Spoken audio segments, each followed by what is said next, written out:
one-stop shop for great wrestling. It's the WrestleCopia Podcast Network.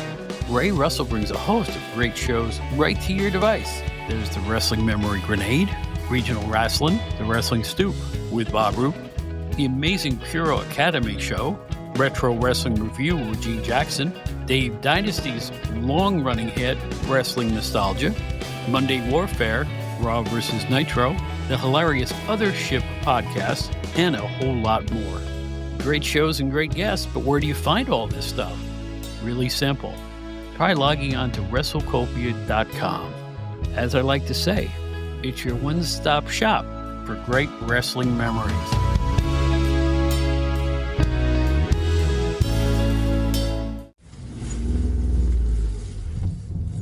Hello, everybody. Welcome back to the Outdated Wrestling Hour. And guess what? Bob doesn't know this, but I'm doing my first announcements using my handy quarter inside a car. I'm taking a drive, and all my friends can see me in my car. Hey, Gertrude, how are you? Yeah, it's a 78. 78. Only 6,500 miles. I'm out seeing all my friends. It's great to get out, roll the window down, and have some fresh air. You young punk, turn down that boombox. This isn't a discotheque. Oh, these people. I am always a safe driver. I'm always like, whoops. I don't know anything but this. I would never want to hit an ice cream truck. Oh, jeez. It's the Outdated Wrestling Hour. Sprinkies.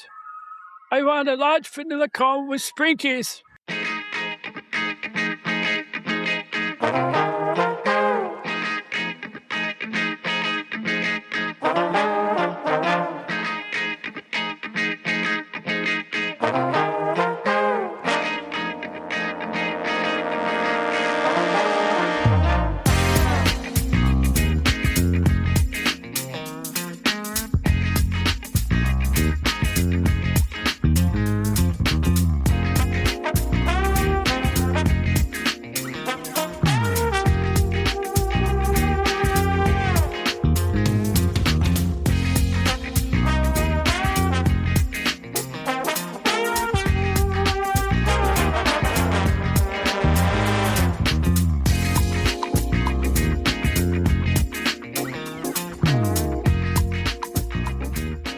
I don't want to sound like Brian Last, but the second I hit the record button, I heard a car beep outside.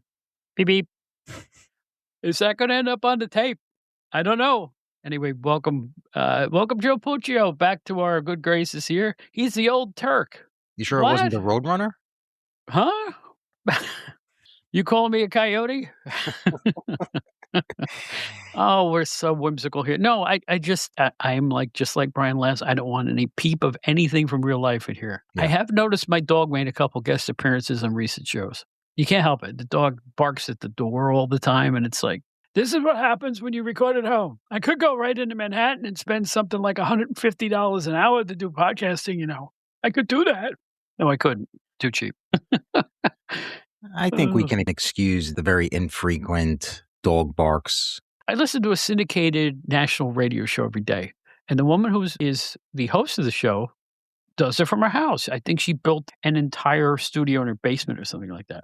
And it's a nationally syndicated radio show because no reason you can't do that. And she has 2 little dogs, and every so often you hear them yapping. Mm-hmm. You can't prevent it. Do you hear that? I do not. Good. Okay. There you go. An ambulance just went by. See? Folks, I live in New York City where you hear more ambulances than any city in the country, I'm sure. Oh, yeah. And I'm in between 2 or 3 hospitals here, and it's like part of life. Just the way it goes here. It just blends into the background like Mr. Softy trucks. And try living on Queens Boulevard in Queens like my parents do. My parents live right on Queens Boulevard, and when you go there, it's just nonstop. I'd say every 2-3 minutes, it's an ambulance, it's a motorcycle, it's an airplane that it almost seems like it's going to crash right into one of the buildings. You know, it's pretty nuts. We're near LaGuardia here, and it's nonstop noise. And this is why people from the country don't like the idea of living here. And I can understand it. I am from a very, very quiet county in upstate New York, and it's exactly the opposite here. And I always tell people, if you come to New York, remember one thing. There will be a minimum of 150 people who want to do the thing you want to do, the time you want to do it. No matter where you go, the supermarket, you go to the movies, you go to a concert, you're gonna learn to stand in line You're right. or sit in traffic. But then there are the people that usually the native New Yorkers, a lot of them who couldn't think of it any other way. Like they want the Yes. noise. Yeah. You know, there are some people that they can't go out too far out into whether it's Long Island or suburbs in New Jersey. No, no, no, it's too quiet, too quiet. I need to hear something. I need a little noise to go to sleep. You know who I'm jealous of? When I worked at London Publishing, I worked with Pro Wrestling Illustrated.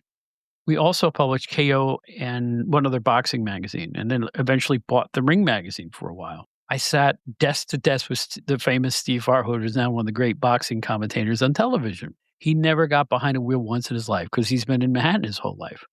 So everywhere he goes, it's trains, taxis. He's Mhm. never had a need to get in a car and drive a car. Right. And I am so jealous of that. I can't imagine not having to pay for a car or worry about it, all that stuff. Yeah, a lot of people are like that. I know native New Yorkers that just never whether they some never even learned to drive a car and some Right. did, but they just, they learned, they got their license, but they just never put it to use. There's two ways of doing it, but yeah, it's a different way of living because I think there's so many people, especially people that don't live in the city limits that think that that's impossible. Like how could you get by life without being able You to drive? But it's very possible if you're in a place where it's not necessary. Well, now that I'm semi-retired, I have discovered the joys of local buses. We can go into Manhattan. I live in the Queensboro. I can go into Manhattan with a bus. 20 minutes. I'm in town if there's no traffic. It's a delight. It's actually pretty wonderful. Yeah. So anyway, let's stop being so provincial. I'm sure the people in Dubuque aren't enjoying this conversation at all. So let's get into wrestling. And as you guys know, I am the biggest fan of this digital world and the digital offerings that you can find with old wrestling matches, YouTube, other video sources, and also on YouTube. We're going to look at this again. The second time, probably in 6 months, we've talked about this. The WWE Vault on YouTube. Number one, guys, it's free. Free. Now, I'm a Roku guy and I use YouTube like a TV station. I watch it exclusively on my televisions. And in fact, the Entertainment Hour podcast just did a episode on the film It's a Mad, Mad, Mad, Mad World, right? So I go and I check my Roku box and I find out that It's a Mad, Mad, Mad, Mad World is on YouTube. Not the YouTube station, regular YouTube, placed there on purpose. So if I want to watch that film, I can just turn on YouTube, bang, there it is, free of charge. Now you get commercial breaks, but every movie on TV always had commercial breaks. That doesn't bother me in the least. But it's a magic thing that we can look back now with wrestling. And I tell you what, I got to give them credit for the vault, the WWE Vault. It's got tons of stuff. I did a count, or I think I saw a count. I think they have over 1,200 videos in the vault now. That's a lot of content, Joe. It's impressive for sure. I really had no clue on how many videos were on there. I haven't been on there in quite a while, but that's 1,200, 1,300. That's a lot of stuff to get through. Well, I want to bring up some stuff, Joe, that I think you were interested in. For example, digitized versions of the old VHS tapes, the home, what was it, Titan Home Video, whatever it was called? Oh, Coliseum Video? Coliseum Videos, yeah. And they are weekly putting a different new old video into their selection. They have 48 selections now. Wow. See, that I would be interested in because that is some of my best early wrestling memories of going to the video store, renting those Coliseum videos. They started out pretty scarce. There was only about 5, 6 of them when they started out. And then every couple of months, they'd put out another one. And that would be my go-to. On weekends, I'd rent a movie, of course. And then with that, always the newest wrestling tape. That's actually pretty cool. I didn't know that they were doing that. It's amazing. And I'll tell you what, I had to wait to see WrestleMania 1 to get a videotape rental. And I did. And it was out for a long I remember it was out. They had a couple of copies and it was always being, how you'd go to Blockbuster or something and they'd be out of stock or something, but they did have it.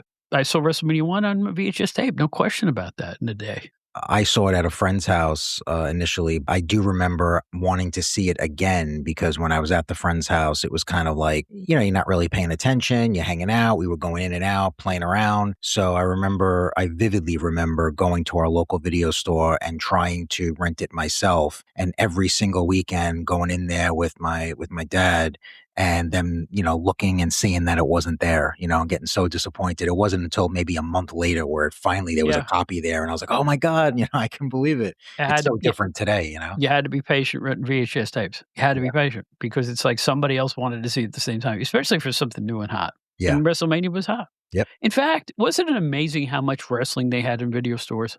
I never saw one that had a couple of wrestling videos. They had a wall of wrestling videos where I lived anyway. They did. Same with me. I might have even mentioned this on an old show that we did, but I at one point actually bought a lot of the old VHS Me too. tapes from the video store in my neighborhood that was going out of business. I remember walking by there one day, one Saturday morning, and I saw there was a sign. It said everything is on sale. Went in and I was in heaven. I was like, well, look at this. All these videos for sale. I didn't buy just wrestling. I bought some of my favorite movies as well. They were loaded with stuff. It was great. And here's the deal. Think of the profits they made. They buy one video cassette.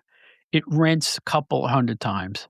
Then time passes and it's not as popular. And then they sell it at a reduced price. But still, they made so much money. They probably paid, if they paid wholesale back then. And VHS tapes of films were expensive. I remember I paid $40 for a concert video, $39.99 or something like that. So I imagine the wrestling tapes were about that price too. They were. I actually remember seeing, man, I can't remember if it was WrestleMania 1 or 2, but I do remember seeing one of the first ones advertised in their magazine. They would do an ad in their WWF magazine, and it was something like $39.95, $49.95, something like that. That was typical for back then. That's how much you spent if you wanted to purchase a VHF, which is, it's incredible to think about today that people would pay that much for one VHS cassette. But I guess, I don't know, in wrestling speak, it's sort of like the equivalent of ordering a pay-per-view now. Yeah. So let's go through some of the stuff that I found that I think you would be interested in. They have a home video release now, digitized, called Hulkamania 3, which looks at the Andre rivalry, plus fights with Bundy, DiBiase, and more. That's just one of the titles. Then there was remember the Best of the WWF tapes? Sure. They're listed as Best of the WWE now, right? Oh. But this is Volume 9. It has Savage Steamboat, but not WrestleMania's match, a different match. And, of course, they have Andre and Partners Against the Hart Foundation and more on that tape, which looked interesting to me anyway. The Best of Hulk Hogan. If the Iron Sheik title win isn't on that, I don't know why they would call it, but I don't know what's on it. I didn't really look at it yet. Here's what I remember from the day. Grudges, Gripes, and Grunts. Shawn Michaels and Ric Flair versus Bret Hart and Randy Savage is the main fight on that particular, I should say bout, on that particular tape. 3 releases called Battle of the Superstars, where they took feuds and just stuck them on each tape. There was one called Demolition, Witness the Power. It's all demolition matches. I'm sure Randy Colley does not appear. Plus, full cards, WrestleFest 93. You're going to have to jog my memory to remember who's on these shows. Rampage 92. I don't ever remember a pay-per-view called Rampage, but this is what that was. Then they have Hulk Hogan's Unreleased Collectors Series. If there isn't some Sterling Golding on stuff there, I would be disappointed. Or Terry Boulder, right? The classic video called Bobby the Brain Heenan. They gave him his own videotape, and it's all his stuff, his best interviews. Yep. Boy, was he funny. Gosh almighty. His band, and everybody talks about his bantering with Gorilla Monsoon, obviously. Yeah, but when he got together with Gene Okerlund, it was every bit as funny because they knew each other from the AWA days. Yeah. And you could tell they liked each other, and they were really funny working off each other. I really liked when they used to do that. Back then, they used to give, like with the Bobby Heenan one, they used to give these guys just their one cassette, their one videotape. Like I want to say Roddy Piper had one, and there were a few others, but that was really cool because it was like a best of. You got to see all the best of this person. A lot of times it was obscure matches. It wasn't always the matches that you saw on TV. It was house show matches, things like that. So that was a favorite of mine. And that WrestleFest that you just mentioned, right. In 92, I could be wrong, but I feel like this was a UK thing. That's kind of jogging my memory. It was like a United Kingdom show that they did back then. So it might have been that, Yeah. There's some other stuff. 14 videos based on 1980s MSG full garden events. And these aren't necessarily the ones that they showed on Madison Square Garden Network either. They were just full MSG events. They would have house shows there too. Yep. They have 8 videos of full NWA Omni events in Atlanta with no commentary, just crowd noise. So you see a whole card like you're sitting in the second level of the Yeah. stadium. You're just watching it. There's a lot to be said for that. Isn't it so different when you walk? Because I've seen videos like that, rarely, but there are videos like that I've seen with no commentary. It's such a different experience than watching it with the commentators screaming all night. Yeah, it is different, entirely different. And the crowd picks you up and takes you away too. Mhm. You hardly need the commentary sometime. 79 videos in a section called full-length events. Full episodes of World Championship Wrestling. Can't beat that, right? Full Saturday night's main events. Full big world-class cards, including the Von Erich Memorial Parade of Champions, which everybody remembers. Full MSG card with the main event of Lesnar versus The Big Show. And other full 1980s and 90s MSG shows. They also have the 2016 Hall of Fame ceremony. I'm sure all the Hall of Fame is stuck in there somewhere. A Boston Garden Full event, the 1991 Royal Rumble, which is very, very fondly remembered. And I hate to say this, thousands of other video offerings. Every time I go, I'm very, very impressed. And sections devoted to one wrestler, 2 hours of Haku, 2 hours of just name the wrestler. It's getting so expansive now. And it's not all the superstars. I mean, 2 hours of let me think what I saw there. I don't know if they have an Iron Mike Sharp, but I bet they could, Yeah, sure. But you gotta love that kind of thing. 2 hours of Eddie Guerrero, that type of thing. Tremendous. Yeah, I'll tell you what, there's another person on YouTube. I don't know who's doing this, but it's like a channel on YouTube, and you look on it and bang, I'm seeing old primetime wrestlings and stuff like that. Just Gorilla and Bobby, and they go to the match, which is usually the Killer Bees versus Mike Sharp and fill in the blank, Mhm. I love that too. This is a golden era of finding 80s and 90s wrestling on video. It's great. And I gotta give the WWE Vault credit. They got a lot of stuff. I couldn't name it. We would be here for 2 hours just naming the stuff they have. As I can, hear from you running down this list, there's a ton of stuff that I would love to watch. Obviously, it's going to take a lot of time. Oh, what do you mean? You have enough time to order Ric Flair wine. You have enough True. time to get the occasional action figure, don't you? That's true, and I have enough time to unbox it on the air too. That's right. So Yeah. you don't have the time just once a week, maybe, to look at Bret Hart? And one of the things I'll make a mention of that you also spoke about a few minutes ago, that Best of the WWF series, I loved that so much because that was truly, when you're a fan at that age, I was pretty young when I was watching them, you really didn't know what to expect on those tapes. It wasn't like now where, you would just look at the vault and it would literally list every match. Back then, it would say on the back of the video cassette a couple of the matches that were there, and then it would say and much more. So you would take it home, you'd put this video cassette into your VCR, maybe it was 2 hours, and it would just be matches after one another that you had no idea what to expect. So I always really enjoyed that, I think even more than the other cassettes that they had, because it was always a surprise. And again, you weren't just going to see matches that were on TV. Those video cassettes in particular, that series, they would have a knack for taking out obscure stuff from the different house shows. You'd see one from the Garden, one from Chicago, one from Florida. They would just be different matches from all over the place. And I don't know how they picked them. It was just random, but it was a really, really cool series that they did. And they did it for many, many years. I mean, I can remember like them really getting high up with those numbers, volume 20, volume 30. And I remember saying to myself, like, when is this going to stop? It stopped when everybody switched to DVDs. Yeah. And then it really cooled off when everybody switched to streaming. Yeah. And now that's what they're doing. They're streaming. People complain about ticket prices for WWE. They complain about this or that they don't tour like they used to. I understand all the complaints. This is one thing I think that's getting an A+ from me. I can't gripe about it. The only thing that bothers me about it is it seems to all start in 1984. There's no Joe McHugh era. There's no Gary Michael Capetta. There's very little Bruno, or just go down the list. And they have a lot more to get to. I'm looking in my den right now where I'm sitting, and I'm looking over and I see one of their releases, which is a Ric Flair collection, which is a great set. I have a Kurt Hennig thing right next to it, his selection there. I bought that to see the 1-hour match against Nick Bockwinkel, which I think is one of the great matches you'll ever watch. Could you imagine watching a TV show with an hour Broadway? Yeah. And a good one? Yeah. Like they weren't laying on the mat. It was a really good match. Nick Bockwinkel. We're gonna do a show on Nick. I need a Nick Bockwinkel expert. I do. I want to talk about Nick Bockwinkel. I don't want people like that to fall out of memory. Everybody remembers Flair and Hogan, but let's talk about some of the other people out there and devote shows to them because Bockwinkel was great with the capital G. He was the epitome of a world champion that seemed like a world champion, the way he carried himself. I always had a soft spot for his promos or his interviews. He didn't get angry. He didn't yell. He just kind of was very even keeled, but he got his point across. And he always seemed like an intellectual, like he really knew what he was speaking about. He didn't seem like he was an idiot. He seemed like he really, could talk you under the table just with his vocabulary.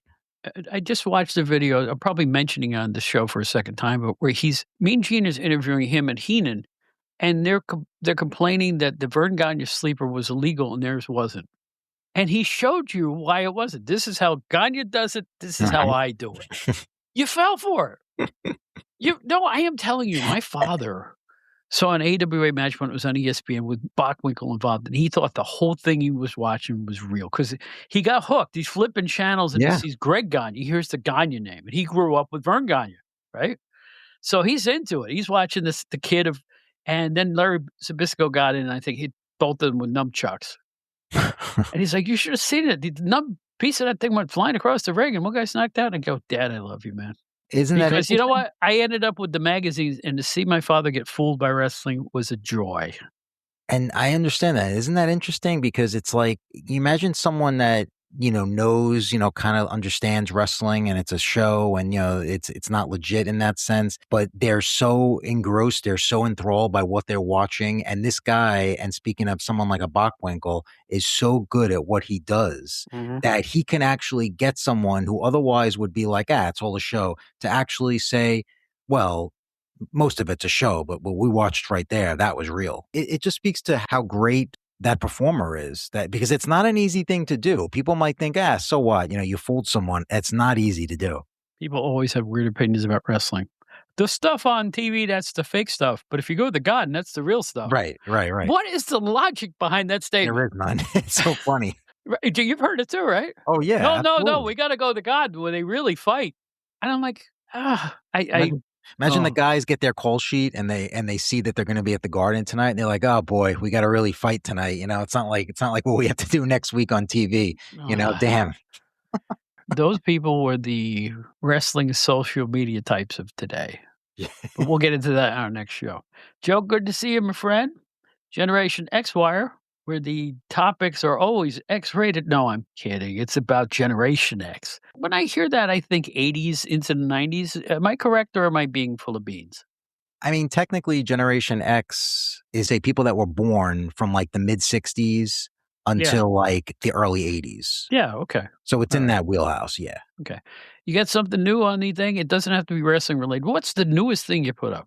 Probably way older than Generation X. It is a feature on Martha Reeves, who is the lead singer of Martha and the Vandellas from the 60s and 70s as well. This one came about because I got a press release in my feed where she was coming out with a new record, believe it or not. I jumped at it and I tried to get an interview. I got the album, and she was great to speak with. She is on the ball. And again, I want to say 85 years old. Nice.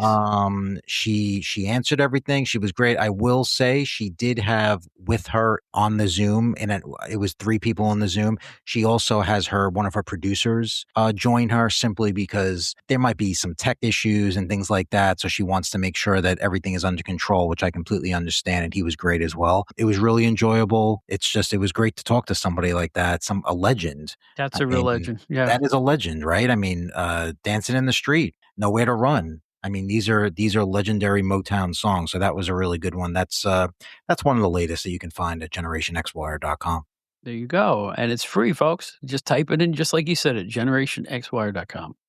We'll be right back with Ian Douglas, who is always a scintillating interview. One of the brightest people I've met in the wrestling industry, at least in terms of being a knowledgeable chap. And this guy knows everything, and he's going to surprise you like he always does. So count to about 10 and we'll be right back.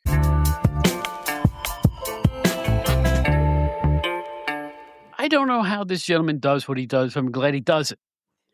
There's a new book out. It's called Only Built for Turkish Links, The Turkish Invasion of American Pro Wrestling. It's written again with the great Oliver Lee Bateman, who is on the show quite often as well.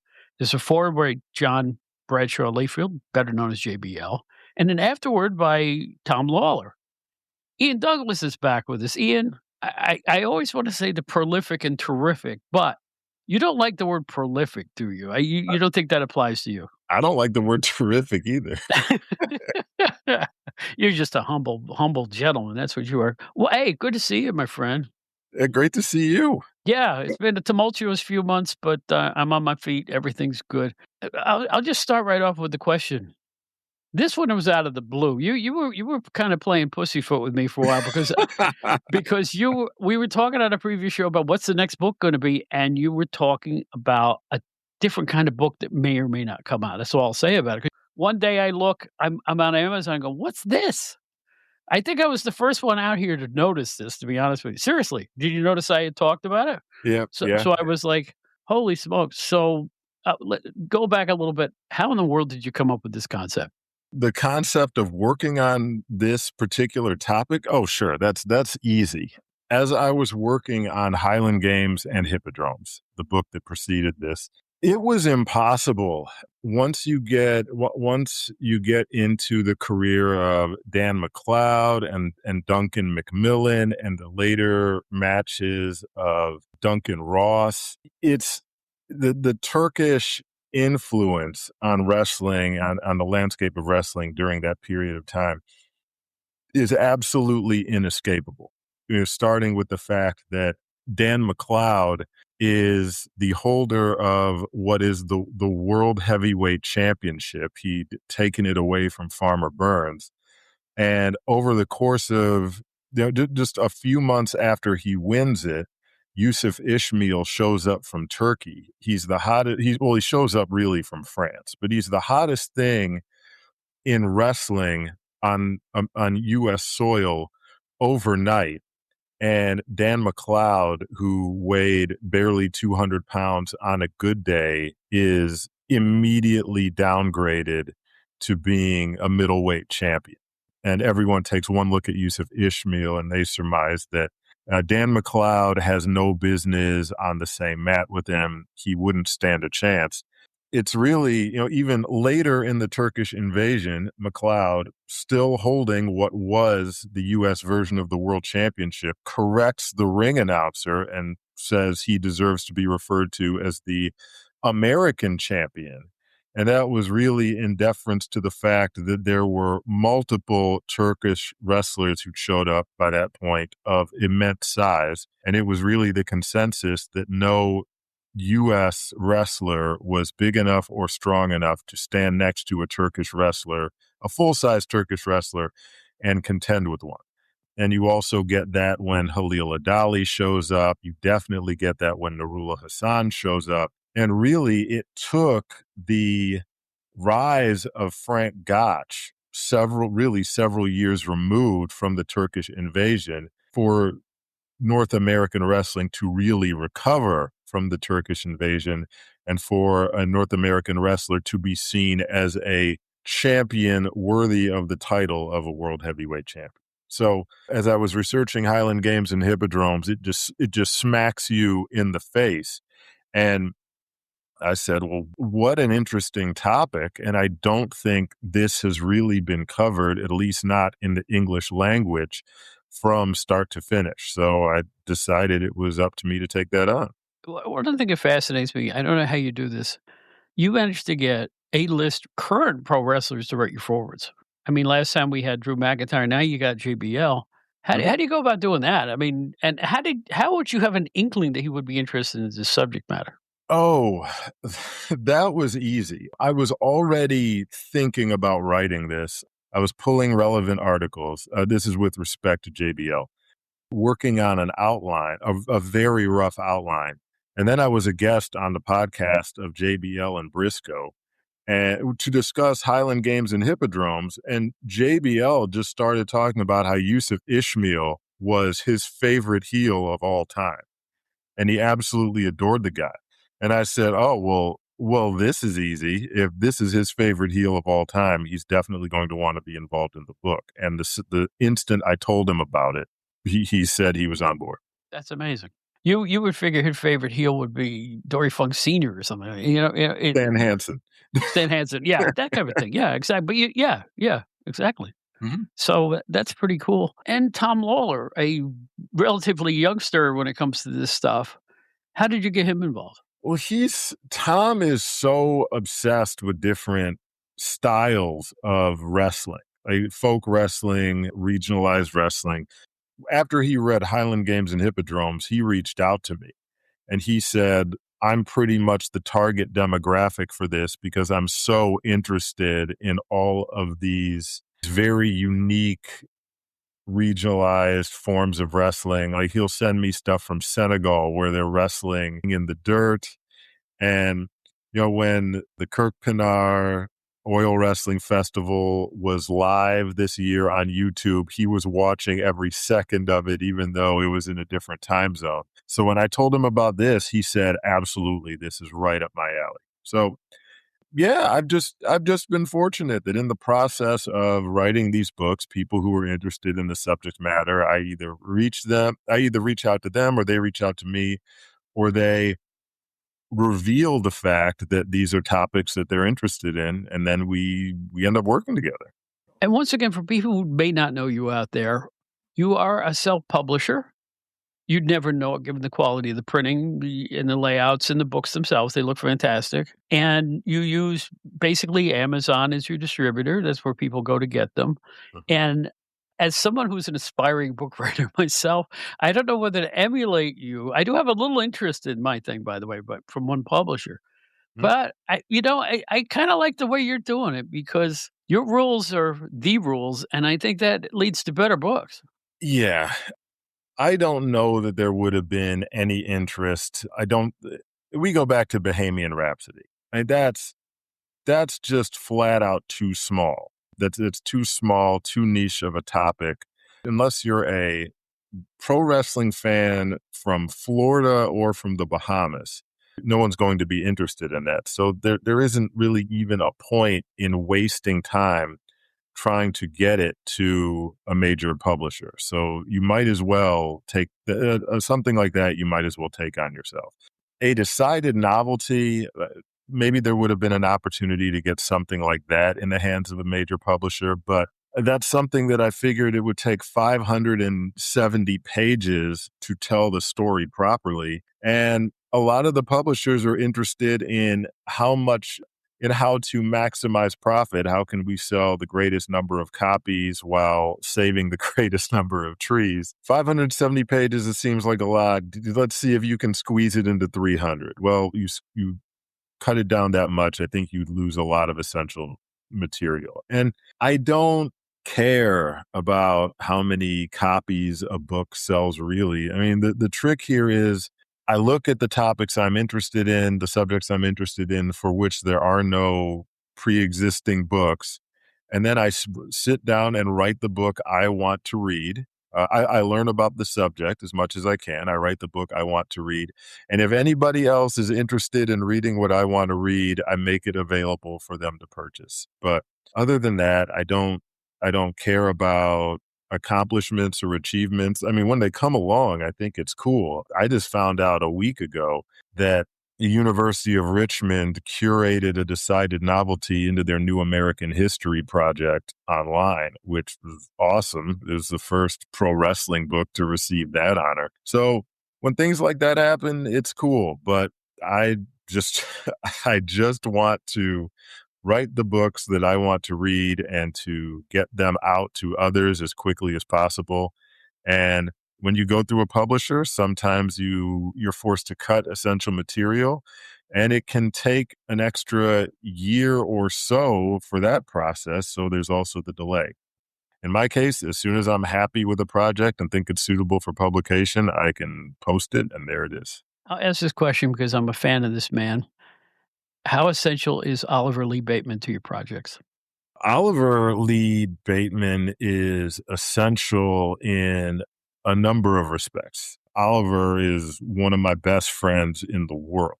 There are a lot of opportunities that I've been afforded that I don't get to sniff if Oliver isn't my friend and I never make his acquaintance. So that's one. But two, Oliver absolutely loves this material. A lot of people don't know. Oliver has a PhD in history. He's also a JD, so he's also an attorney, possibly the most highly educated person I know. If I mention any genre of history to him that I'm interested in writing about, he's all for it because he just has a thirst for general knowledge and historical knowledge that dwarfs mine. And that means that I always have someone who's going to give me valuable feedback at every step along the way of any project I'm working on. And this one, he got so excited by it, appended the book with a 40-page section on the history of Turkish wrestling after the invasion, which is phenomenal because, of course, all of Oliver's writing is phenomenal. So, yes, absolutely invaluable. Wouldn't think of working on a book project without running it by him first. These are why these books are so good. You're both at the top of your respective fields, and it shows, I'll tell you. So, your mindset on these things is really unique because it's like you're writing the books for you first, and you hope that someone out there takes appreciation for what you put out. You sound like a musician with integrity. Some people will go, "You got to play this style, or you won't sell a lot of records." And then the artist says, "No, I'm not. I'm going to play my music and hope that somebody likes it out there." It's the same mindset. I mean, people are going to laugh at this, and that's okay. I do think of myself as very underground hip hop. That's honestly my mentality and the way I approach this. Like I look at this is going to sound insulting. I may have said it here before. I'm sure I've said it elsewhere. Like I'm not interested in seeing another NWO thing in my life. I am not interested in anything else on Hogan. I'm not interested in anything else on Flair. I'm not interested in seeing another DX thing. I'm not interested in a Dwayne Johnson vehicle. I've seen it. I lived through it. I'm not dying to get caught up in the minutia of those careers, and I don't need to know every microscopic fact about everything that happened there with Flair or Hogan or the NWO or DX. But there are people who love that, and that's fine. They can purchase those books, and that's great. And I feel happy for them. But there's so much about wrestling that has not been covered that can lend valuable perspective or a new lens to some of what we're looking at today if people knew more of the background. I'm interested in learning something new, and everything I focus on is based on my own quest to learn more about a specific wrestler or wrestlers or time period. Part of the excitement of this for me is I'm learning brand new things. And I'm aware that I'm the first person in some cases, not who's seeing it all, but who's able to contextualize it and synthesize it and put it all together in a form that's easily digestible with all of the crucial facts. If other people appreciate it, that's fine. If they don't want to read it, that's fine too. Not that I am a stoic, not that I subscribe to stoicism, but in the philosophy of stoicism, there's the idea of you're disappointed because you're always desirous of the second thing. Like, it wasn't enough that I put the book out. I wanted attention. It's not enough that I put the book out. I wanted the award. Well, in my case, it's enough that I put the book out, and I worked on it. I made it to the best of my ability. If other people want to read it, fine. But I got to read it, and I was happy with that, and that was all that mattered. Here's the thing. Unlike a lot of wrestling books, your books are going to be referred to for decades to come, whether they're in print or not. You are researching aspects of pro wrestling, early pro wrestling, that nobody else is bothering to do, to be honest with you. Yeah, well, that doesn't that doesn't break my heart.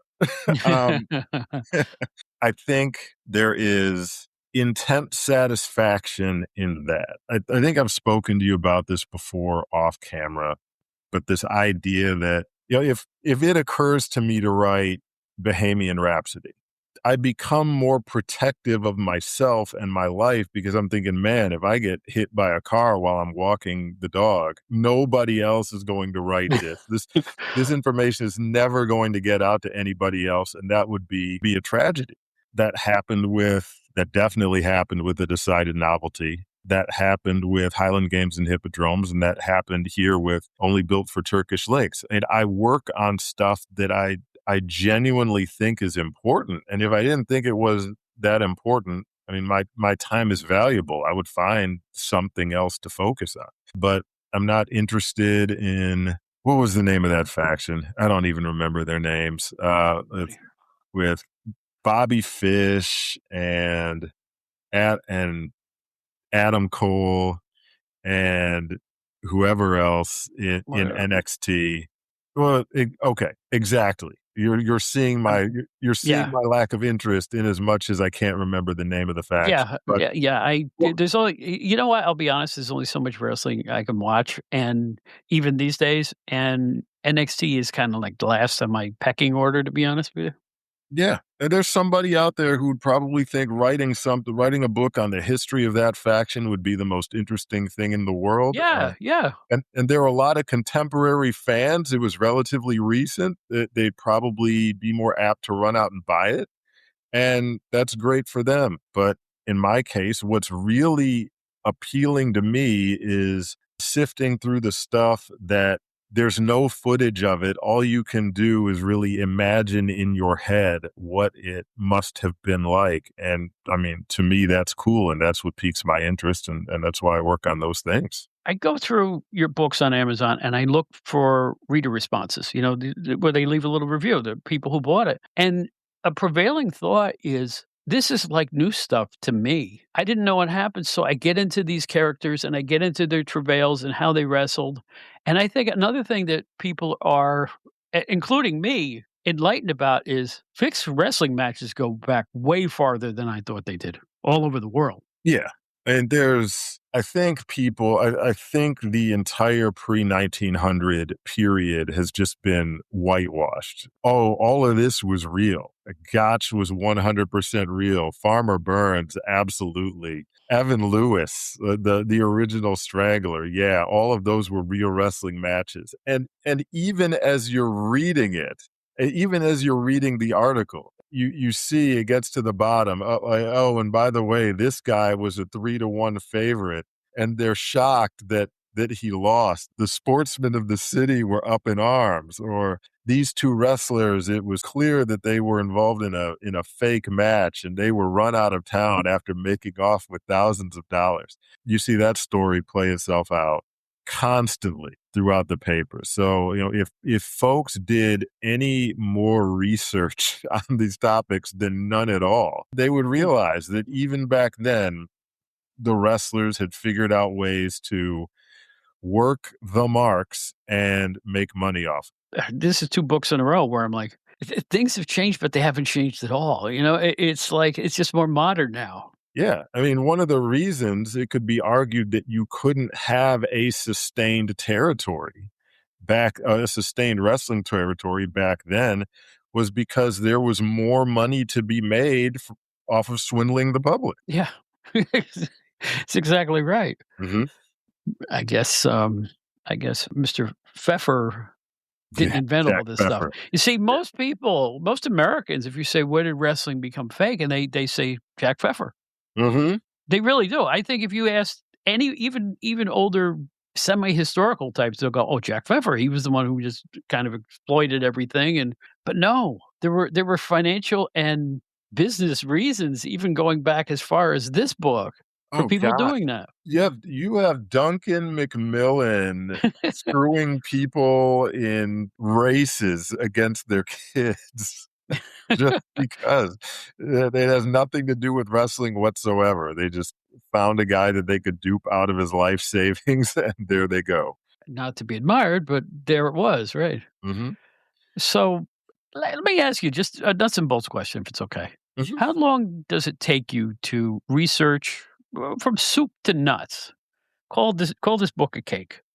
The exact amount of time it takes you from the time you have an inkling in your head to the time it's available for sale. How long does that take?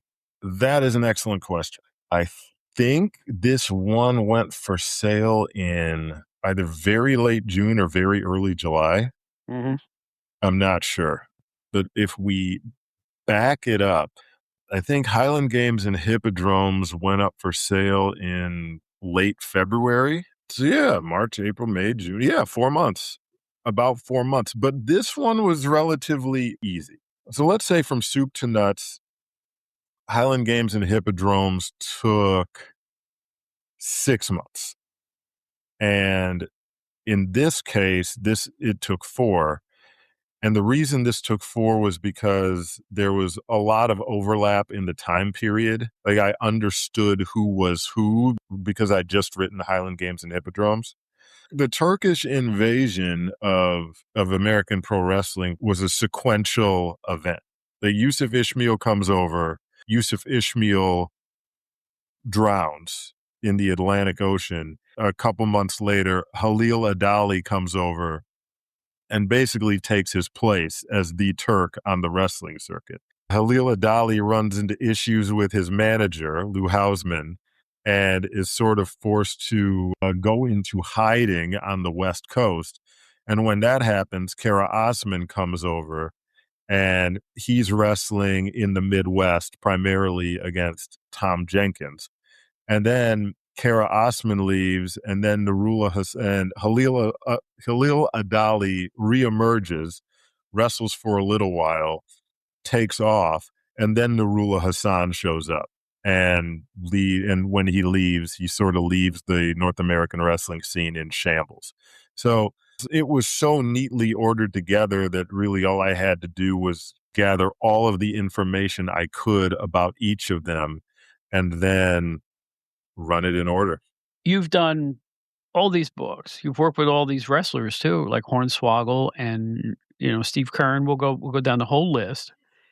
Which is harder, doing a current wrestler or a recent professional wrestling star or researching a book where there's literally nobody alive to talk to about it? That's a great question. I think working with someone else, there's automatically going to be a sense of accountability. In fact, I would recommend it if somebody wanted to get started writing wrestling books of any kind, establishing themselves, making a name for themselves, gathering some momentum.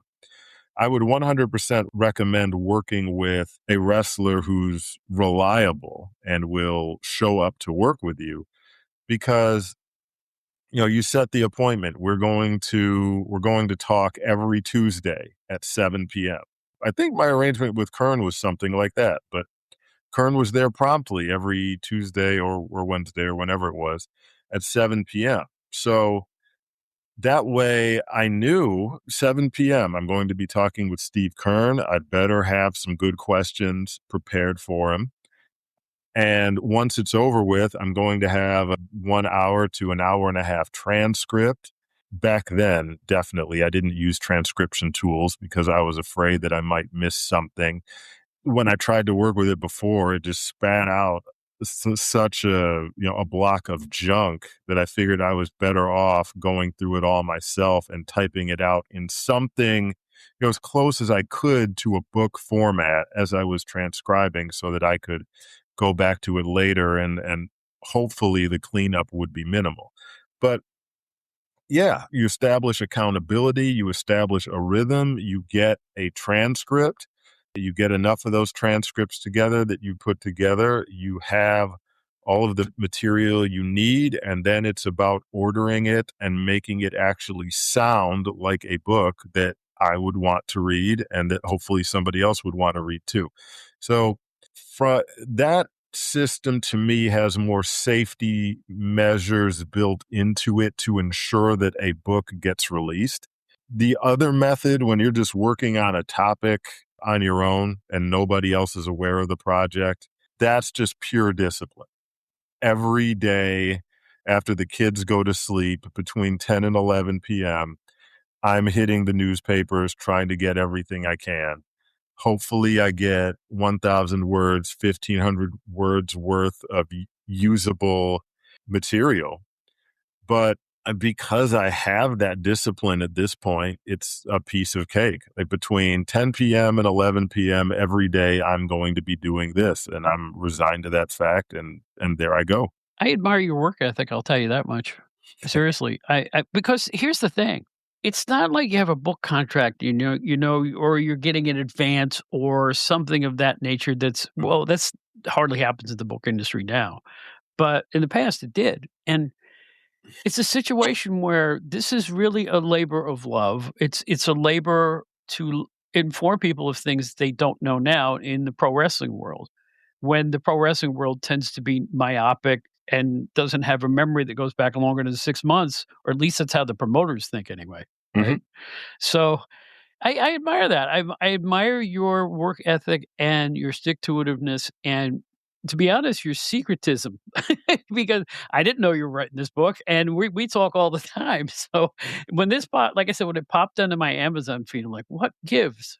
And I knew you put one over me, and I actually appreciate it. I actually laughed when I saw the cover. I said, "That son of a gun, he's at it again." Oh, I don't. Well, I was going to say I don't mean to keep secrets. I 100% mean to keep secrets. It's not you. It's when people know that you're working on a book.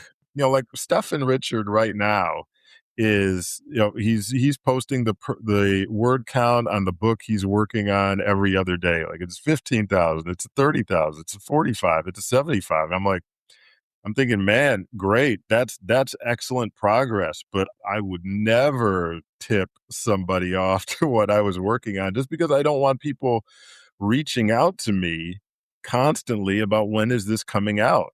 I had people, at least I think twice within the past week, people have gone on the book site on Facebook and tagged me in a post. Does anybody know when the Mike Rotunda book is coming out? Somebody bring Ian Douglas in on this and get him to answer for this. And I'm thinking, like, this is a guy who the people posting are my friends on Facebook. They could send me private messages. I would answer them. So it's just annoying to have to constantly answer questions about when this thing is coming out. I mean, the irony here, I was about to say, if you see anywhere that I'm working on a book and I'm the one mentioning that I'm working on a book, the book is already done. The irony here is that the Mike Rotunda book has been done for a long time. That's why it got mentioned. And I'm just waiting for Mike to be in the mood to release it. Do you realize that this is the first time you've said the word or the name Mike Rotunda to me? You were even being cat and mouse with me about the Mike Rotunda project. Sure. That's how I am. I'm probably the one guy you could trust in the whole industry, and you're going, shh. It's I just found that to be amusing when now that you've just mentioned, I find that amusing because it's like I kind of had an inkling that's what you were working on, but you would never say it out loud. But now you just said it out loud. The cat's out of the bag, my friend. Oh, it's fine. Mike Rotunda's book has been done for a while. We're waiting to see whenever he wants to put it out, it will be released. But yeah, that will be book number 12. Boy, that was I know that will inspire a lot of interest, though. That's a story right there, from his collegiate days to his multifaceted ring career to his sons going into wrestling. I mean, there's a lot there to uncover. Oh yeah, marrying Blackjack Mulligan's daughter. Like that story in and of itself is fantastic. How they got together, how they stuck together. I got her side of that story too, sitting at their dining room table. That was fantastic. That was one of the best nights of my life, sitting there between the two of them getting that story. I still cannot get over the name Wyndham Rotunda. Mm-hmm. God rest his soul. But seriously, talk about friendships and loyalty. That just doesn't happen. I mean, just to name your son after a good close friend, that's where it's at, man. That's beautiful. Oh, when I was at Mike's house going through his photos, the door opened and turned around and Barry Windham was walking into the room. He lives down the street. He just goes there to hang out. Barry was instrumental in getting Mike and Stephanie together. He went out of his way to ensure that it happened. So, I mean, you think about the number of guys who were, especially when we're talking about the wrestling business, like you stay away from my sister, you stay away from my family. Barry practically used entrapment to bring Mike into the family. This leads to an interesting question when it comes to professional wrestlers. And you've dealt with your share of them now, like I used to back in the day. Here's the question, particularly in the 70s and 80s guys that I end up talking to first and foremost. What it takes to become a pro wrestler is so extreme.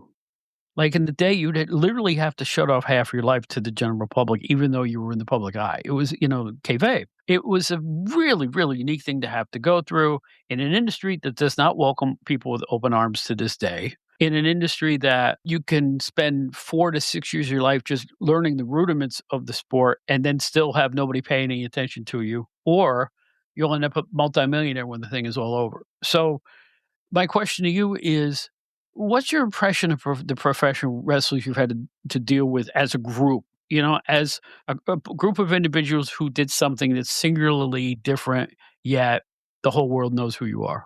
Man, well, it's interesting at the point when I'm getting to meet them because, as Mike points out, there are very few occasions like when he's outside of his hometown. Like there are very few occasions when people will see him on the street and recognize him because he looks very different than he did when he was in the thick of his wrestling career. He said, frankly, most people have me locked into their minds looking a certain way.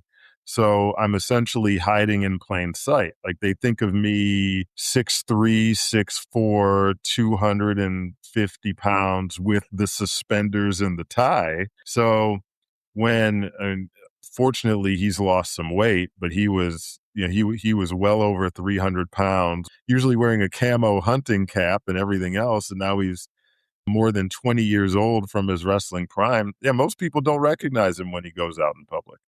They lead very interesting lives. I mean, Mike went out of his way to live in small town Florida because they wanted to sort of get away from that stuff. But guys like Brian Blair, Steve Kern, Steve's another one who says, I don't look anything like he sure doesn't look like Skinner. He doesn't look like prime Steve Kern during the Fabulous Ones era. So unless you really know what Steve Kern looks like these days, you're not going to recognize him if he's out shopping at Food Lion or some other grocery store. Brian Blair, he still has the mustache. So if you're a huge Killer Bees fan, you'll probably recognize Brian Blair when you go out in public. And of course, Hulk Hogan, rest in peace. Like nobody else looked like that. But I met Hogan in person. He was humongous. Sometimes Yes, he was. Yeah. Sometimes people forget just how big that man was. He couldn't hide no matter what he did. He just happened to keep the Fu Manchu and the bandana and the hair still going down the back of his neck. So he was easy to spot. Yeah, those guys, I mean, some want to be recognized and others don't. I don't know where else to go with that one, but they're a very, very interesting group. My opinion about a lot of them, I'll split this as a 50-50 split. I think that some of them become themselves again once they retire. They can take a breath. They can be Bob Johnson, whatever their real name is, instead of whatever their screen name was. You know what I'm saying? Mm-hmm. They can get back in touch with the things they like, the people they like, the things they like to do socially, and they become really cool guys. I always say that the heels were in real life the nicest people you'd ever want to meet. I don't know how that the guys who are roughest, meanest, the bloodletter guys, the real tough guys, you meet them and they're like, you want something to drink? They're the ones that seem to be the most gracious and most people pleasing. It's a wonderful thing to experience when you meet somebody. Because I'll be honest with you, even in the years when I was with PWI, when I had to talk to a villainous wrestler, sometimes they were so good at it, your knees are kind of shaking. How's this guy going to act? Is he going to act as arrogant as he? They never do. They never do. So that's one of the wonderful things about wrestling is don't trust what you see because it's not the person underneath. Yeah, well, I was scared of Mike Rotunda just because of how big he was. Uh, Really? oh, yeah, just even in his own house, and I'm somewhat tongue in cheek, but I got out Steve Kern drove me over to Mike's house. That was a fun weekend because that was back when I was working on Steve Kern's books. So I spent the night at Steve's house in a room surrounded by a bunch of authentic Gator stuff. Steve drove me over to Brian Blair's house so that I could go out to eat with Brian and his wife. And then Brian dropped me back off at Kern's. And then I got up in the morning and Kern drove me all the way to Mike Rotunda's house, which was not a short drive. I was wearing a Syracuse University sweatshirt and hat. When I came downstairs at Kern's house, he looked up and he said, "I see what you're trying to do." Uh, so he dropped me off, and as soon as Mike saw me, he said, "I like your sweatshirt," and I said, "I'm sure you do." So we went in there. Mike has his den that he was working from. Once we got done going through his photos, I sat down at his table because there was a piece that I needed to work on for the ringer, and he told me to help myself to whatever I needed. I got up to get something from the refrigerator, and it was one of those. I've never owned a particularly fancy refrigerator before, and it's one of those things where you have to hold the handle and push your thumb on the button to open it, and there's the compartment. Well, I didn't know that, so I'm opening it and I see, oh, it was because Stephanie cooked grouper, and they told me to help myself, and the tartar sauce was back behind the thing. So I'm clutching at it and tugging at it. But how do I get this open? Hey, Mike, I'm calling down. Hey, Mike, I need some help with the refrigerator. And I've got the refrigerator door open, and all of a sudden the door shuts because Mike closed the door. And, I turn and Mike is towering over me and he's probably 330 pounds. And I just kind of like jumped back. I was startled because he's just such a big guy. And I think of him from the Hogan era where, Right. a guy who's a natural, in his prime, a natural 6'3", 250, 260, you weren't thinking of as being a big guy. But when, me, 6'1", 210, when you come across a guy like that in the wild, or in that case, in the confined space of his kitchen, he was gigantic. So, yeah, Rotunda startled me in his own house, and he laughs about it. To this day, like I was at a convention in Philadelphia a couple of years ago, and I bumped into Bill Eadie, one of Demolition, and I was like, "Ugh," it's like it hits you how massively large these people were. Because when they're in the ring, it kinda levels out what they look like, but when you meet them in real life, even the guys who weren't super heavyweights are huge. You're right about that. Yeah, your perception gets distorted. Guys like Hogan and the Warlord and the Ultimate Warrior and Sid Vicious, Sid Justice, guys that were truly gigantic, without the proper perspective, it could cause you to look at somebody who was 6'4", 260 and say, "Oh, they're not that big." Yeah. Well, a lot of these guys are in Rotunda's case, a defensive tackle at Syracuse who was also the heavyweight on their wrestling team, that he's going to be enormous in the eyes of most people.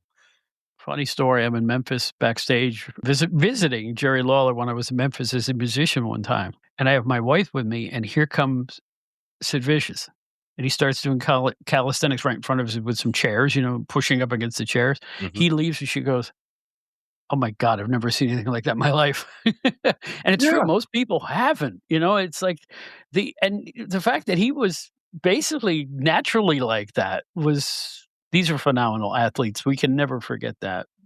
I know people think it's just a show, they're phenomenal athletes and Mhm. amazing.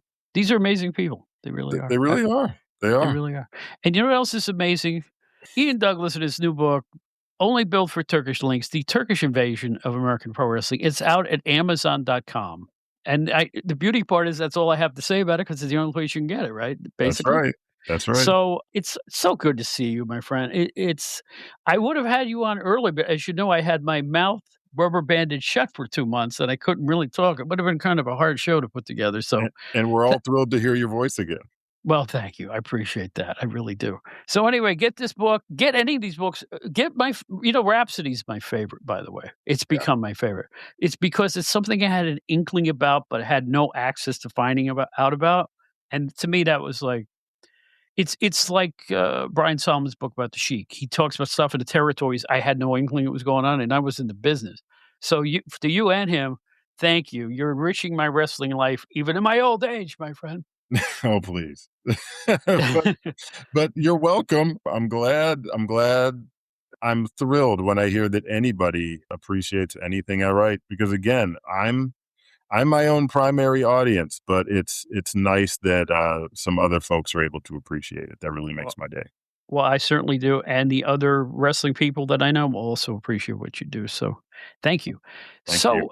it's Ian Douglas. Find his work. Do you have a website? Yeah. You can find me at Ian Douglas with 2 S's.net. And if you really want to send me a message, you can send it through there. And You're on Facebook too. yeah, I'm on Facebook too.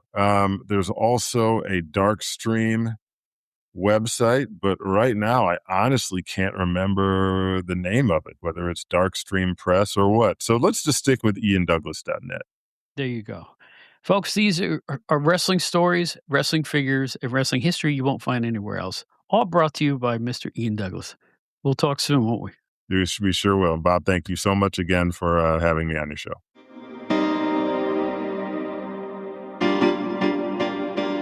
Attention, Gen Xers.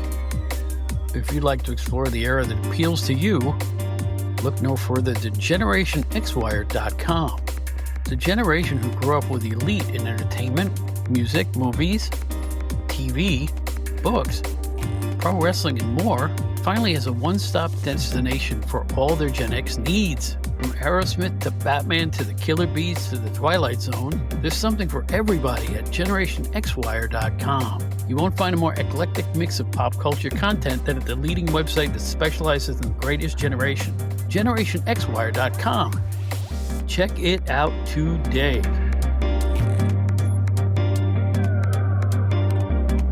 Well, there you are, another Outdated Wrestling Hour podcast is in the books. We really hope you had a good time with this one.